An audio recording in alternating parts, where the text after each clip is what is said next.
When I moved out at first, I thought the hardest part would be paying rent, but how bad can it be? If you're about to move out and rent for the first time, here are 7 things I wish someone told me about moving out. I was a complete newbie, didn't know how to be by myself, had never moved out of home, had never had a job. So I took a leap of faith by not having a job, moving out and renting for the first time, not even knowing how I will pay rent or do my cleaning or cooking. But here are things that no one tells you, stuff you're just expected to know or just learn along the way. The rental application process is humbling. I thought renting was as easy as just applying online for the place you like that you go to inspect, put in a couple of details, and boom, then you'll have it and just have to pay rent every month. Nope, you have a hefty bond to pay up front.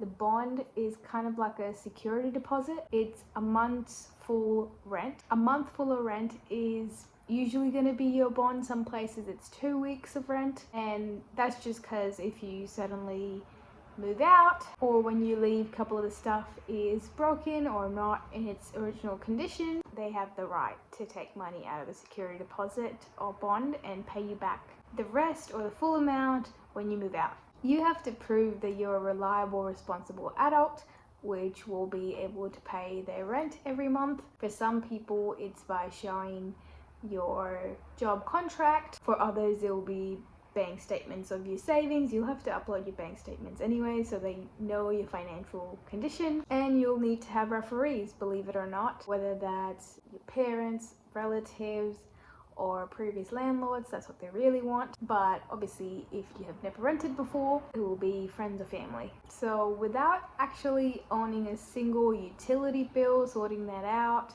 you'll have to first need to get approved. And some people even put an increased rental price that they're willing to pay for that place compared to what was posted by the real estate agent, just because they would like to rent that place and would like to avoid all the competition. And of course the real estate agent will go with them if they're reliable, if they're willing to pay more. So it is definitely a competition of whoever gets in first and is the most reliable. And by reliable I mean who can pay literally the rent every month, who proves that they have enough funds or secure job. So if you have no rental history, be ready to be rejected a few times because other people might have a stronger application. And I literally had to get character references of my uni professor or a friend I made a week ago in Australia. So be ready to do those things if you want to rent. I obviously did share housing because it's a bit more informal and casual, but even there you'll have to pay a bond. It won't be as formal, so that has its disadvantages as well. But even though I did that first, I did go to renting. It is more formal and strict and legal than you think. Now I will just say it, moving out is romanticized. The cleaning never ends and cooking is fun until you have to do it every single day. I genuinely don't know where the dust comes from every day. Even if you clean something and you close all the windows, you'll still have dust all over your things in a couple of days. I genuinely think it spawns whenever I blink. It's always there, and if you miss 1 week of cleaning, your life feels chaotic and messy, and you have to get so far ahead so quickly. You think you're all on top of it, and then bam, the kitchen starts smelling, there's dust everywhere, floor sticks to your socks. And don't even get me started on bathrooms. Bathrooms get dirty so quickly. You'd think it'd be so cute, like decorating your house and cleaning it, being all aesthetic. You'd think moving out would be more like a Pinterest board, aesthetic interiors, but no, the realities are cleaning your toilet. I thought I'd be cooking cute Pinterest meals and sipping wine every evening. Reality, I cook tacos pretty much every night. I have sometimes lived off of toasties or noodles. Cooking is actually a hard one for me. I can deal with cleaning, but cooking is a whole ordeal in itself because it's every single day, 3 times a day, and you have to buy just enough so you don't waste food. And if you go out on the weekends, you have to plan accordingly, so you only eat 5 days but still have some leftovers in case you don't go out or you get hungry in the middle of the night or something. I now understand why meal prep exists, and though I've never tried it, I have learned to appreciate good frozen dumplings and 2-minute noodles. Now, aside from the giggles, this one hit me the hardest. Your energy is your responsibility. No one comes to save you. If you move out, you're by yourself. You actually understand what it means to be an adult. No one's going to tell you to get out of bed, start that business, put yourself to the local cafe for a barista job, get the barista certificate. No one's reminding you when to shower, when to eat, or check that mail. You start to realize how much of your life is your responsibility and how much you have to self-manage yourself, your attitude and your energy. You either become your coach or your saboteur, and some days I've been both, but that's where you have to start self-managing so you can shake it off and be in a better mood, because you're living by yourself, so it's your responsibility. And you know, there were days I felt confused whether I was lonely or just alone. Sitting in silence felt uncomfortable. Like, you realize when you live by yourself how much you don't speak, because if you're living at home, you talk to your parents, you talk to your siblings, but if you're living by yourself, there is silence.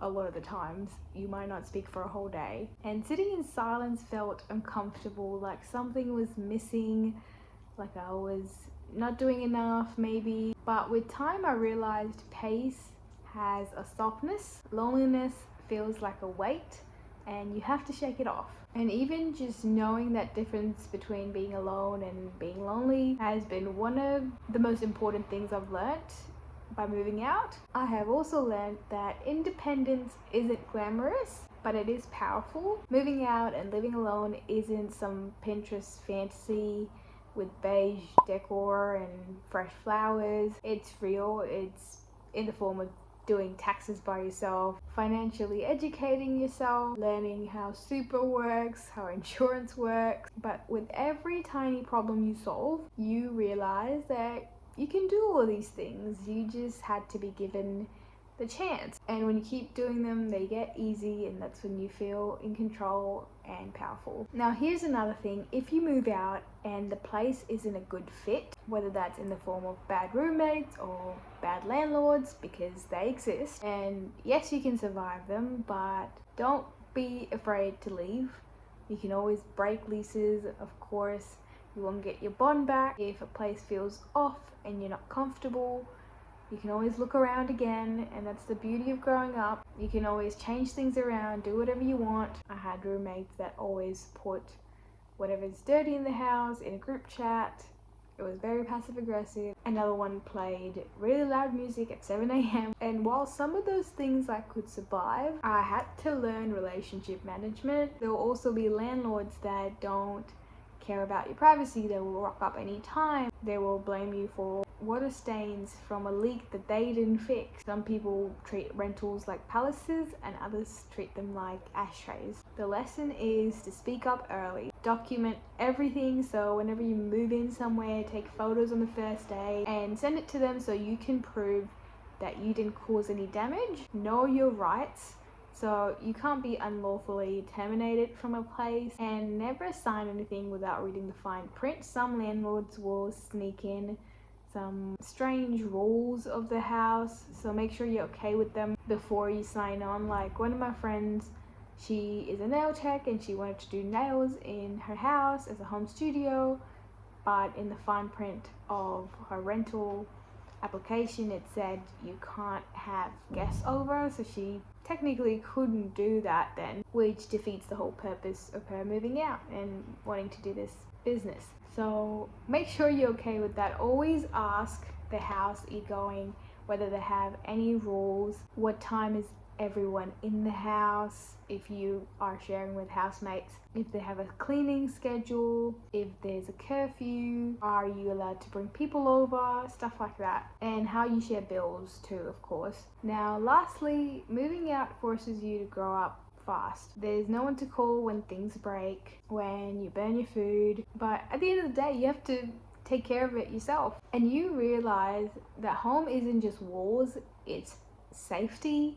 So you have to feel comfortable and safe in your space, and making it homely is your responsibility too. A place that feels like you belong, making it more comfortable with maybe pictures and pictures of loved ones and knickknacks from home. And sometimes moving out and adjusting to a place will take longer than you expect. Like, you won't feel at home at a place for at least 6 months.